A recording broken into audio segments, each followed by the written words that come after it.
नमस्कार दोस्तों, कैसे हो आप सभी लोग। आई होप आप सभी लोग अच्छे होंगे, स्वस्थ होंगे और ईश्वर से यही हमेशा मेरी प्रार्थना है कि आप इसी तरह हमेशा स्वस्थ रहें। दोस्तों, आज मेरा टॉपिक है फिजिक्स का। तो फिजिक्स में आज हम पढ़ेंगे मात्रक और इकाई का टॉपिक, जो आपके एसएससी, यूपीपीसीएस, यूकेपीसीएस, यूकेएसएससी सारे एग्जाम्स में ये आपको देखने को मिलेंगे। तो आशा करता हूँ आप सभी लोग मेरी वीडियो को अच्छे से देखेंगे और आने वाले एग्जाम से पूरा फ़ायदा उठाएंगे। शुरू करते हैं आज का ये टॉपिक। पहला प्रश्न है, शक्ति का मात्रक क्या है। शक्ति का मात्रक है वाट। इसका आंसर है ऑप्शन नंबर सी, करेक्ट। इसका आप एक्सप्लेनेशन पढ़ सकते हो। जो भी फिजिक्स के स्टूडेंट होंगे वो इस बॉक्स को अच्छे से पढ़ें। जिन्होंने अच्छे से पढ़ा होगा वो इस क्वेश्चन को आराम से बना सकते हैं। अगला क्वेश्चन है, बल का मात्रक क्या है। बल का मात्रक है न्यूटन। क्या है बल का मात्रक? Newton. Option number C, correct answer. अगला प्रश्न है, कार्य का मात्रक क्या है। कार्य का मात्रक होता है जूल। ऑप्शन नंबर ए सही है। ठीक है, अगला क्वेश्चन है, प्रकाश वर्ष इकाई है। प्रकाश वर्ष किसकी इकाई? क्वेश्चन नंबर 5वां, दूरी की। ऑप्शन नंबर ए करेक्ट है। अगला क्वेश्चन है, प्रकाश वर्ष होता है। प्रकाश वर्ष से एक्चुअली में पूछा जा रहा है प्रकाश वर्ष क्या होता है। प्रकाश वर्ष से संबंध है क्या? प्रकाश वर्ष, प्रकाश द्वारा एक वर्ष में चली गई दूरी को प्रकाश वर्ष कहते हैं। ठीक है दोस्तों, काफी इजी क्वेश्चन है। अगला क्वेश्चन है, प्रकाश वर्ष निम्नलिखित की इकाई है। प्रकाश वर्ष किसकी इकाई है? प्रकाश वर्ष दूरी की इकाई है। किसकी इकाई है? दूरी की इकाई। तो ऑप्शन के हिसाब से option number D correct answer है। Option number D.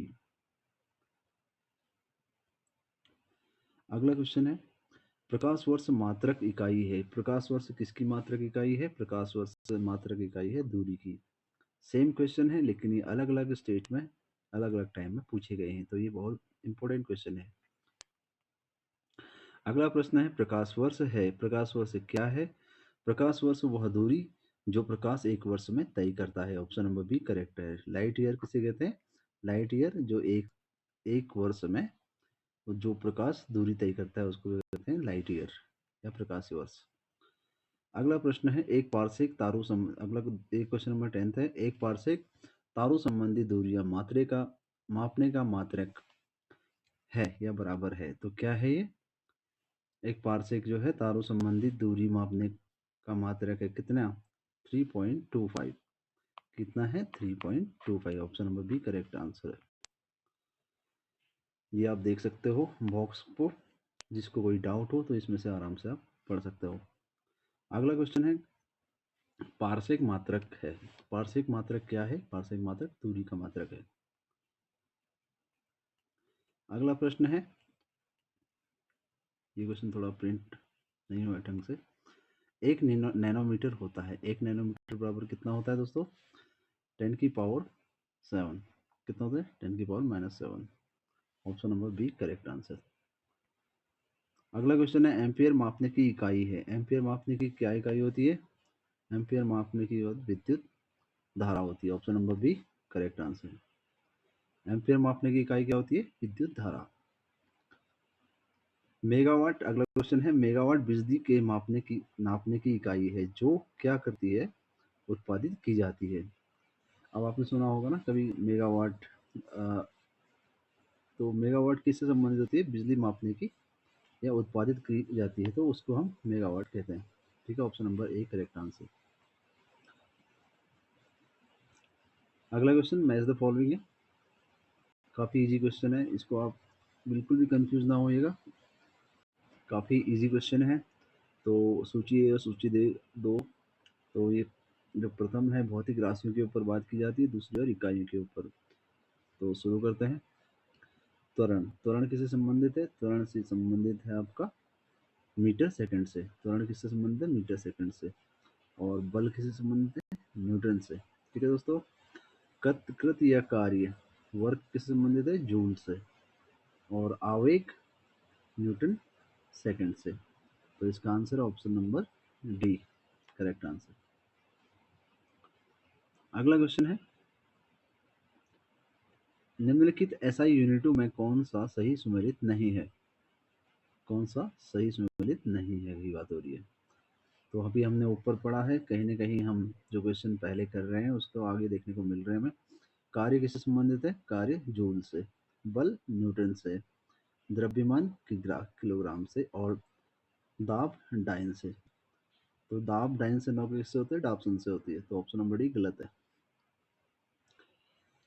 अगला क्वेश्चन है match the following, same question लेकिन अलग स्टेट्स में आ रखे हैं, अलग ईयर में, तो हमें ये पढ़ना जरूरी है। वाट किससे संबंधित है? वाट शक्ति से, नॉट समुद्र जहाज की गति से, और नॉटिकल माइल या नॉटिकल मील किससे संबंधित होता है? नौचालन संबंध से, नौ संचालन से। ठीक है। और कैलोरी, कैलोरी रिलीज होती है ऊष्मा। ऑप्शन नंबर, तो इसका ऑप्शन है, देखते हैं, इसका आंसर है ऑप्शन नंबर सी। अगले क्वेश्चन की ओर चलते हैं। इजी क्वेश्चन है, फिर सेम क्वेश्चन है, कुछ ऑप्शन इसमें चेंज होंगे। तो जूल किससे संबंधित है? पहले भी हम कर चुके हैं, कार्य से संबंधित है।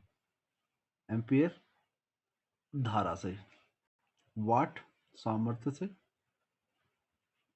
वोल्ट उस विभवांतर से। ठीक है। और ऊष्मा किससे संबंधित है? कैलोरी से। ठीक है। इसका आंसर है ऑप्शन नंबर ए। ठीक है। फिफ्थ का फिफ्थ, कैलोरी ऊष्मा। अगला क्वेश्चन है, निम्नलिखित में से कौन सा सुमेलित नहीं है? हमें इस क्वेश्चन को अच्छे से देखना है, काफी इंपॉर्टेंट क्वेश्चन है।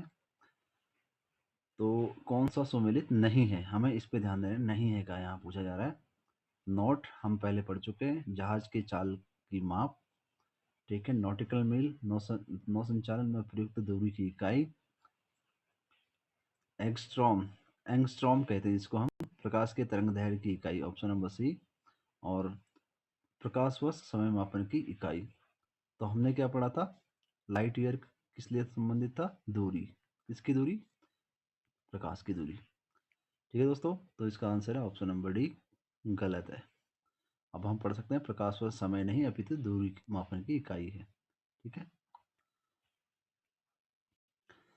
अगला क्वेश्चन है, एक हॉर्स पावर में कितने वाट होते हैं? एक हॉर्स पावर में 746 वाट होते हैं। Option number C correct answer है।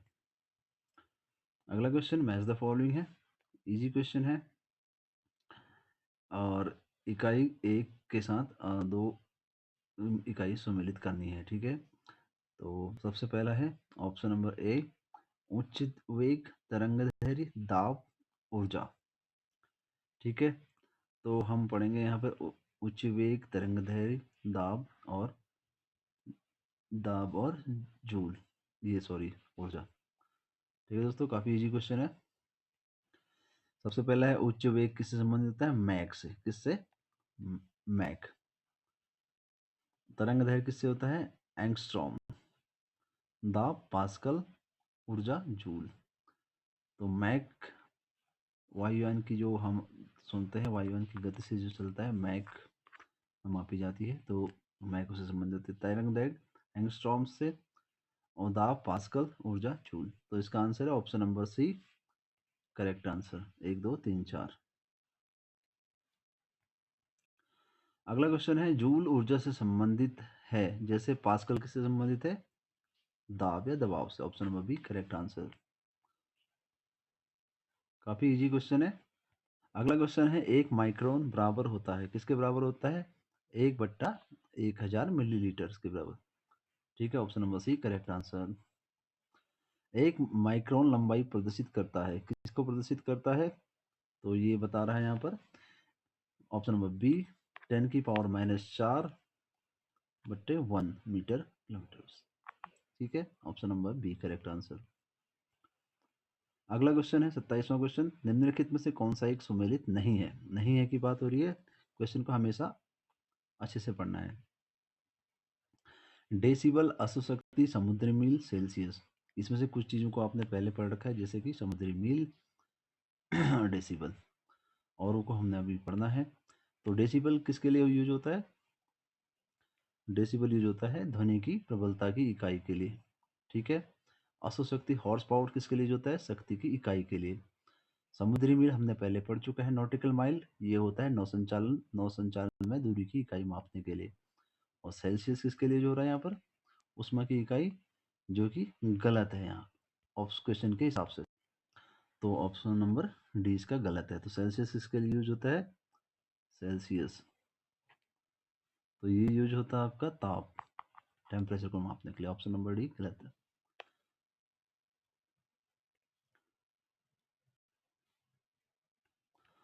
अगले क्वेश्चन की ओर चलते हैं। निम्नलिखित में से कौन सी एक ऊष्मा की इकाई नहीं है? कौन सी ऊष्मा की इकाई नहीं है? तो हमें देखते हैं यहाँ पर कौन सी नहीं है ऊष्मा की इकाई। वाट। ऊष्मा की इकाई कैलोरी भी है, कैलोरी भी है, किलो जूल भी है। तो कौन सी नहीं है? वाट। ठीक है दोस्तों, काफी इजी क्वेश्चन है। आप लोगों के एग्जाम्स में इस तरह के क्वेश्चन आपको देखने को मिलते हैं। अगले क्वेश्चन की ओर चलते हैं। 1 किलोमीटर दूरी का तात्पर्य क्या है? 1 किलोमीटर में कितने मीटर होते हैं? सीधा सा क्वेश्चन है। 1 किलोमीटर में कितने होते हैं? 1000 मीटर होते हैं। Option number C correct answer. Easy question है, लेकिन इस तरह के क्वेश्चन कहीं ना एग्जाम में फ्रेम होते हैं। ये बिहार पीसीएस 2001 में आ रखा है। अगला क्वेश्चन है, 1 पिकोग्राम बराबर होता है। 1 पिकोग्राम क्या होता है? देखो, आपको सामने ऑप्शन तो दिख रहे होंगे, लेकिन कहीं ना कहीं ये ऑप्शन में सीधे नहीं चला जाना है, आपको देखना भी है इसका आंसर क्या है। ठीक है, तो इसका आंसर है 10⁻⁻12 ग्राम के पिकोग्राम। ठीक है, पिकोग्राम तथा फेक्टोग्राम होती है। ठीक है, इसका मतलब। पास्कल किसकी इकाई है? पहले ही बात कर चुका हूँ। पास्कल से क्या नाम जाता है? आप दाब। ऑप्शन नंबर बी करेक्ट है। अगला क्वेश्चन है, पारिस्थितिकी दबाव एटमॉस्फेरिक प्रेशर की इकाई क्या है? जिसे हम दबाव पहले बोल चुके हैं, पास्कल, या फिर जो पास्कल की बात चल रही थी वो प्रेशर या बार। ठीक है, ऑप्शन नंबर 1 करेक्ट है। अगला क्वेश्चन है, तेल का एक बैरल निम्न में से लगभग कितना होता है? तेल का एक बैरल जो है निम्न में से कितना होता है? 159 लीटर का होता है। एक बैरल बराबर, 1 बैरल बराबर कितना होता है? ये 159 लीटर। अगला क्वेश्चन है, लंबाई की न्यूनतम इकाई क्या होती है? काफी इंपॉर्टेंट क्वेश्चन है। लंबाई की न्यूनतम इकाई होती है fermi metre. Option number D correct answer, fermi metre.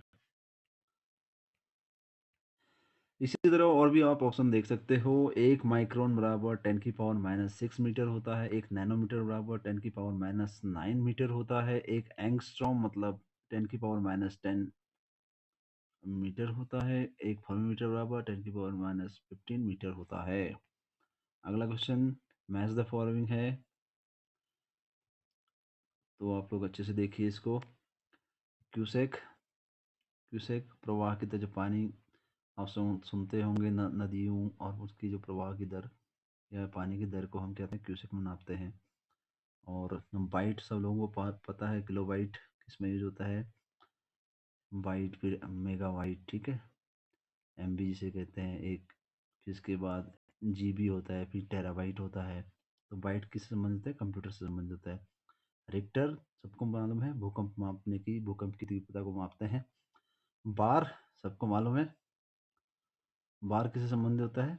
दाब से। तो काफ़ी इजी क्वेश्चन है।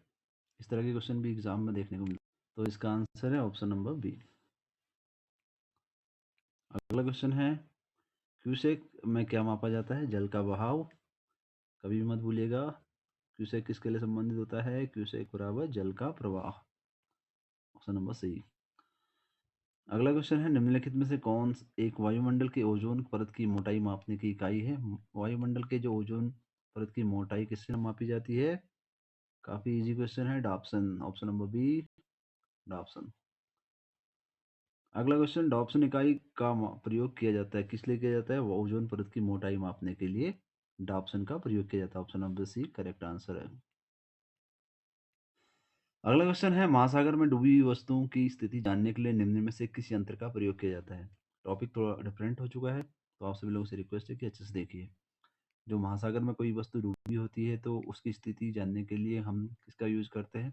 जैसे आपने न्यूज़ में पहले सुना होगा कि एक एरोप्लेन, जो जहाज था वो डूब चुका था, रसिया का। तो कैसे उसको हमने जाना कि उसकी स्थिति क्या है उसमें। ठीक है, तो वो कैसे जाना जाता है? वो सोनार की मदद से, ठीक है। सोनार यंत्र का यूज किया जाता है उसके लिए। Option number D. सोनार निम्नलिखित द्वारा प्रयोग में लाया जाता है, क्यों, कब लाया जाता है? नौसंचालकों द्वारा लाया जाता है sonar. Option number D correct answer. अगला क्वेश्चन है, सोनार में हम प्रयोग करते हैं किसका? श्रव्य ध्वनि तरंगों का। Option number D, B correct answer. Sorry, sonar में किसका यूज होता है? पराश्रव्य तरंगों का।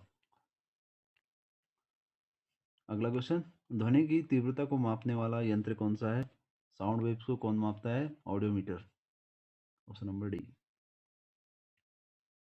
अगला क्वेश्चन है, एनीमोमीटर निम्नलिखित में से किसका मापन किया जाता है? जो ये एनीमोमीटर है, इसे किसका माप किया जाता है? पवन वेग का। Option number C correct answer है।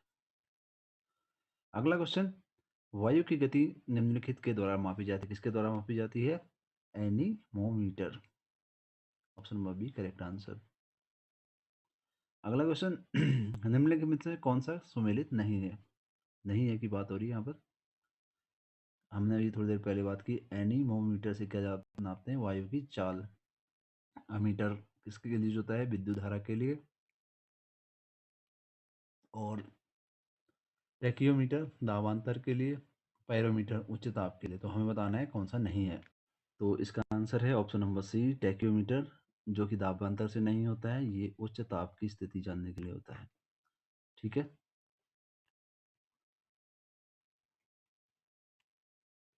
अगला क्वेश्चन है, निम्नलिखित संयंत्रों में से किसका उपयोग उच्च ताप को मापने में किया जाता है? तो ये किया जाता है पायरोमीटर से। Option number A correct answer है।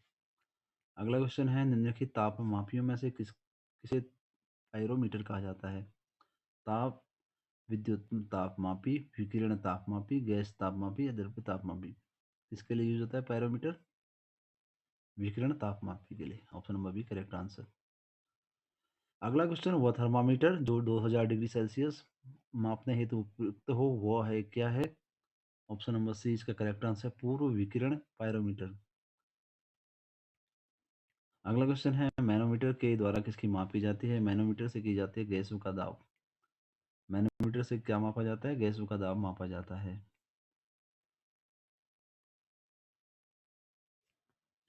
मैच द फॉलोइंग है, काफी इजी है। अमीटर से क्या मापा जाता है? धारा को मापा जाता है। हाइग्रोमीटर से किसको नापा जाता है? सापेक्ष आर्द्रता है, ठीक है। और बैरोमीटर हम पहले पढ़ चुके हैं दाब से, तो बचा कौन? स्प्रिंग तुला, ये इससे क्या मापा जाता है? भार को। ऑप्शन नंबर तो इसका कौन सा है option? Option number B. Option number B correct answer. अगला क्वेश्चन है, निम्नलिखित युग्मों में से कौन सा एक सुमेलित नहीं है? तो नहीं है की बात हो रही है फिर से।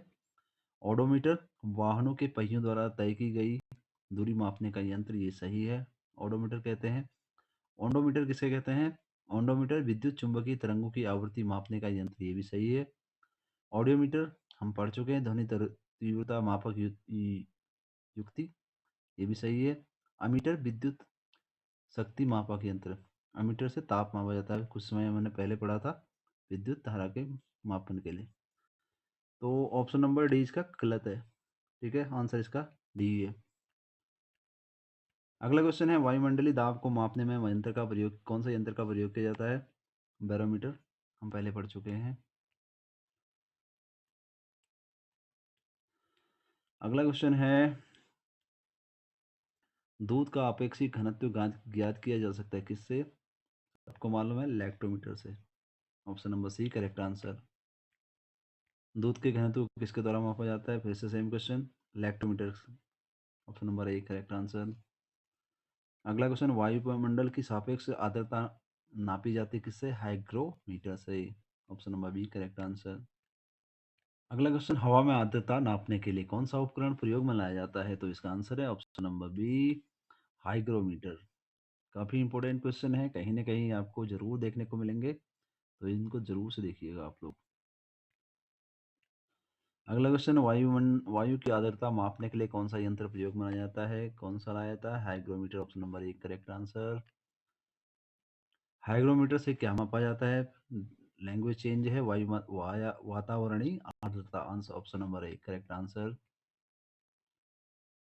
आर्द्रता को, अगला क्वेश्चन है, आर्द्रता को नामांकित करने का उपकरण कौन सा है?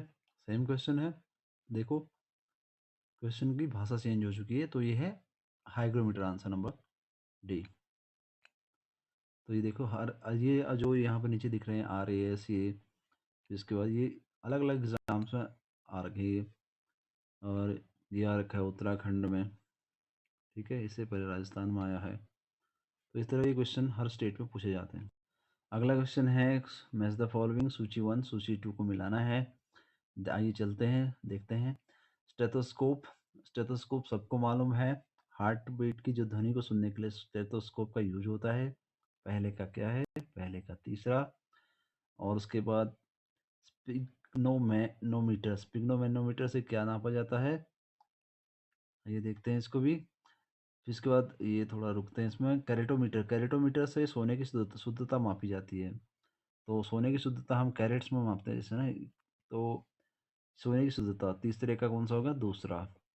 फिर लक्सीमीटर, लक्सीमीटर सबको मालूम है, प्रकाश की तीव्रता मापने के लिए लक्सीमीटर का यूज होता है, डी का फर्स्ट 3 4। फिर उसके बाद बचा कैरेटोमीटर, कैरेटोमीटर किसके लिए यूज होता है? सॉरी, स्पिग्नोमेनोमीटर किसके लिए? रक्तचाप मापने के लिए, ऑप्शन नंबर डी। तो इसका ये दूसरे का चौथा, ऑप्शन नंबर सी।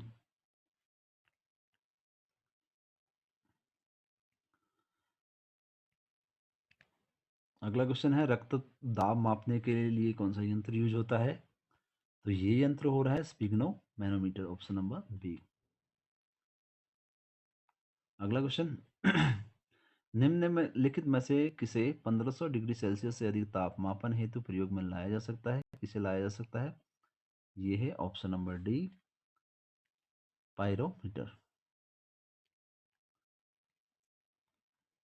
प्रकाश की, अगला क्वेश्चन, प्रकाश की तीव्रता मापने के लिए जिस उपकरण का प्रयोग किया जाता है उसे क्या कहते हैं? उसे कहते हैं, प्रकाश की तीव्रता मापने के लिए उसे लैक्सीमीटर, लैक्सीमीटर।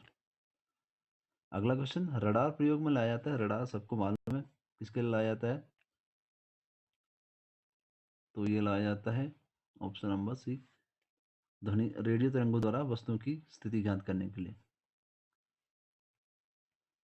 देखिए, इतने स्टेट्स में ये क्वेश्चन पूछा गया है, काफ़ी इंपॉर्टेंट क्वेश्चन है। UP, UP lower, UP BCS pre 2008, तो ये आप इस क्वेश्चन की इंपॉर्टेंस का पता लगा सकते हो। ठीक है, अगला क्वेश्चन, कौन सी राशि रिक्टर पैमाने पर मापी जाती है भूकंप की तीव्रता मापने के लिए? रिक्टर, जो भूकंप की तीव्रता होती है ना, वो रिक्टर स्केल पे मापी जाती है। तो इसका answer option number C correct answer. भूकंप की तीव्रता मापन किससे किया जाता है? अगला क्वेश्चन, रिक्टर पैमाने पर, ऑप्शन नंबर 1 करेक्ट आंसर। अगला क्वेश्चन, रिक्टर पैमाना मापने के लिए प्रयोग किया जाता है, क्या किया जाता है? भूकंपीय लहरों का आयाम नापने के लिए रिक्टर पैमाने का यूज होता है, option number C correct answer. अगला सेम क्वेश्चन है, लेकिन अलग अलग स्टेट में पूछा गया है। फिर से, अर्थक्वेक की तीव्रता मापी जाती है किससे? रिक्टर पैमाने पर, ऑप्शन नंबर 1 करेक्ट आंसर। अगला क्वेश्चन है, कौन सा सम्मिलित नहीं है? तो कौन सा नहीं है इसमें से? सेल्सियस सबको मालूम है, टेम्परेचर के लिए यूज होता है, किलोवाट आवर विद्युत के लिए। RH गुणक सबको मालूम है, RH ब्लड के लिए। तो रिक्टर पैमाना यहाँ पर आर्द्रता ना होकर किसके लिए होगा? भूकंप के लिए, option number D correct answer इसका। ठीक है, निम्नलिखित में से कौन सा भूकंप मापी यंत्र कौन सा है? सिस्मोग्राफ पर भूकंप मापी यंत्र का यूज होता है, तो option number B correct answer. अगला क्वेश्चन, भूकंप की तीव्रता किससे मापी जाती है? सिस्मोग्राफ से, option number D correct answer. अगला क्वेश्चन 38, निम्नलिखित युक्तियों में से किसके द्वारा भूकंप की तीव्रता का मापन किया जाता है? तो सिस्मोग्राफ के द्वारा, ऑप्शन नंबर ए करेक्ट। फिर से क्वेश्चन सेम, सिस्मोग्राफ क्या रिकॉर्ड करता है? भूचाल या भूकंप को। ठीक है, काफी इजी क्वेश्चन है। अगला क्वेश्चन 40वां क्वेश्चन, मैच द फॉलोइंग है। और ये हम पहले बना चुके हैं। कुछ ऑप्शन इसमें आपको देखने को मिलेंगे, कुछ आप जानोगे। भूकंप सिस्मोग्राफ में मापा जाता है, ठीक है। ऊंचाई अल्टीमीटर, विद्युत धारा अमीटर, प्रतिरोध ओम। तो इसका आंसर है option number A, correct answer. ये क्वेश्चन इंपॉर्टेंट है आप लोगों के लिए। Fathometer, barometer, hygrometer, altimeter. Fathometer से क्या मापते हैं? समुद्र की गहराई। क्या मापा जाता है फेदोमीटर से? समुद्र की गहराई। एक सेकंड। फेदोमीटर से क्या मापा जाता है? समुद्र की गहराई, ठीक है। बैरोमीटर वायुमंडलीय दाब पहले पढ़ चुके हैं। हाइग्रोमीटर पहले पढ़ चुके हैं, वायुमंडल की आर्द्रता। अल्टीमीटर से ऊंचाई मापी जाती है। ये कभी भूलना मत, कहीं ना कहीं इसमें आपको डाउट रहेगा। याद कर लो, अल्टीमीटर से ऊंचाई मापी जाती है, फेदोमीटर से समुद्र की गहराई। इसका आंसर है option number B.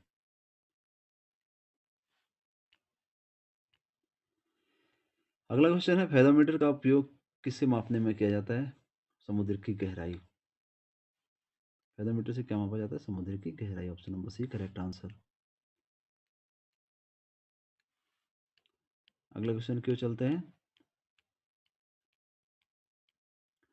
Anemometer, seismograph, barograph, hygrometer. तो जिसको जो ऑप्शन आता है वहीं से शुरू कर लेते हैं। चलो, जैसे मुझे आता है यहाँ पर सिस्मोग्राफ, तो जिससे हम भूकंप माप रहे हैं। बैरोग्राफ वायुमंडलीय दाब माप रहे हैं। हाइग्रोमीटर आर्द्रता को माप रहे हैं। बचा कौन सा? एनीमोमीटर। तो एनीमोमीटर से क्या माप रहे हैं हम? वायु का वेग माप रहे हैं। तो इसका answer option number D. Option number D correct. अगला question, match the following. Manometer, carburettor, cardiogram, seismograph. अब हमें यहाँ पर मैच द फॉलोइंग ना बनाते हुए अब क्या करना है, कौन सा करेक्ट नहीं है कि ऊपर जाना है हमने, ठीक है। सबको मालूम है कार्डियोग्राम हार्ट बीट को नापने के लिए यूज होता है। मैनोमीटर पहले पढ़ चुके हैं, दाब, ठीक है।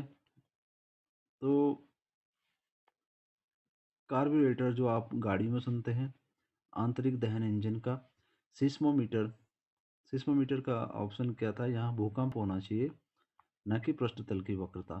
तो इसका answer option number D correct है।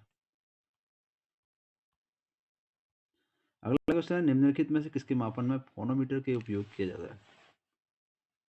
काफी इजी क्वेश्चन है। फोनोमीटर किसके लिए होता है? फोनोमीटर एक्चुअली यूज होता है प्रकाश के चमकीलेपन की क्षमता, अत्यधिक उच्च ताप, विद्युत तरंगी, चुंबकीय तरंग की आवृत्ति, वायुमंडलीय आर्द्रता। तो इस ऑप्शन के हिसाब से फोनोमीटर नहीं मापा जाता, क्योंकि ऑप्शन सारे गलत हैं। फोनोमीटर किस लिए होता है? ध्वनि की तरंगता को नापने के लिए फोनोमीटर का यूज होता है। क्या है इसका आंसर? ध्वनि की तीव्रता। ध्वनि की तीव्रता को मापने के लिए इसका यूज होता है, फोनोमीटर का। अगले क्वेश्चन की ओर चलते हैं। झूठ का पता लगाना किस यंत्र से मापा जाता है? झूठ पॉलीग्राफ से मापते हैं हम। किससे मापते हैं? पॉलीग्राफ से। Option number 1 correct. अगला क्वेश्चन है, अब टॉपिक चेंज हो चुका है तो कुछ क्वेश्चन इसमें से भी करते हैं, देखते हैं कितने मिलते हैं हमें। साधारण यंत्र किसी व्यक्ति की सहायता करते हैं। जो साधारण यंत्र है किसी व्यक्ति की सहायता कैसे करते हैं? कम बल का प्रयोग करके उतनी ही मात्रा में काम करने में, ठीक है। Option number B correct answer है। साधारण यंत्र किसी व्यक्ति की सहायता कैसे करते हैं? कम बल का प्रयोग करके भी उतनी ही मात्रा में काम करने में। अगला क्वेश्चन, एक व्यक्ति एक संवेदनशील तराजू पर खड़ा है। यदि वह गहरी सांस अंदर लेता है, तराजू की रीडिंग क्या होगी? तराजू की रीडिंग क्या होगी? घटेगी। Option number B correct answer. इस तरह के क्वेश्चन भी आपको देखने को मिलेंगे। इसका एक्सप्लेनेशन देखते हैं। व्यक्ति के गहरी सांस लेने, इनहेल या सांस छोड़ने, एक्सहेल, दोनों ही परिस्थिति में तराजू की रीडिंग घटेगी। अर्थात तराजू द्वारा व्यक्ति का वजन कम दर्शाया जाता है। अगर हम सांस लेंगे और छोड़ेंगे तो हमारा वजन कम दर्शाया जाएगा। क्या दर्शाया जाएगा? कम दर्शाया जाएगा, ठीक है। अगला क्वेश्चन, वॉशिंग मशीन का कार्य सिद्धांत है किसके ऊपर है? अपकेंद्रण के ऊपर है। ऑप्शन नंबर 1 करेक्ट आंसर, अपकेंद्रण। अपकेंद्रण। वॉशिंग मशीन का कार्य सिद्धांत किसके ऊपर है? अपकेंद्रण के ऊपर, जिसे हम सेंट्रीफ्यूगल फोर्स भी कहते हैं। ठीक है, अगला क्वेश्चन है प्रचालन मशीन की कार्य प्रणाली का सिद्धांत है। सेम क्वेश्चन है, वॉशिंग मशीन की कार्य प्रणाली का सिद्धांत किसके ऊपर है? सेंट्रीफ्यूगल फोर्स के ऊपर, अपकेंद्रणी बल के ऊपर, अपकेंद्रणी बल के ऊपर। Option number 1 correct answer. अगला क्वेश्चन है, निम्नलिखित में से कौन सी सादिश राशि नहीं है? कौन सी राशि सादिश नहीं है, वेक्टर नहीं है, कौन सी है? तो आयतन। Option number D correct answer है। अगला क्वेश्चन, कौन सी राशि या कौन सी सादिश राशि है? संवेग कौन सी है? सादिश राशि। ऑप्शन नंबर 1 करेक्ट आंसर है। अगला क्वेश्चन, निम्नलिखित में से कौन सी सादिश राशि है? तो कौन सी विस्थापन इसकी साजिश राशि कहलाती है। ठीक है दोस्तों, आज के क्वेश्चन कंप्लीट कर चुका हूं मैं। कोशिश आप लोगों ने करनी है अपने एग्ज़ाम्स को पास करने की। तो जैसा भी मैं पढ़ा रहा हूं तो वो कहीं ना कहीं आपके एग्ज़ाम्स में काम आएगा, और आने वाले एग्ज़ाम्स में आप मेरी वीडियो का और भी फ़ायदा उठाएंगे, और भी अच्छे अच्छे क्वेश्चन लेके आऊँगा। जो ये क्वेश्चन मैंने कराए हैं कहीं ना कहीं आपके एग्ज़ाम्स में आए हैं, और बहुत इंपॉर्टेंट क्वेश्चन है, इनको मिस मत कीजिएगा और अच्छे से पढ़िएगा, ताकि आपके एग्ज़ाम्स में इन क्वेश्चन की इम्पोर्टेंस ही बने रहे। ठीक है, धन्यवाद आप लोग मेरी वीडियो को देखने के लिए। धन्यवाद। जय देव भूमि, जय उत्तराखंड।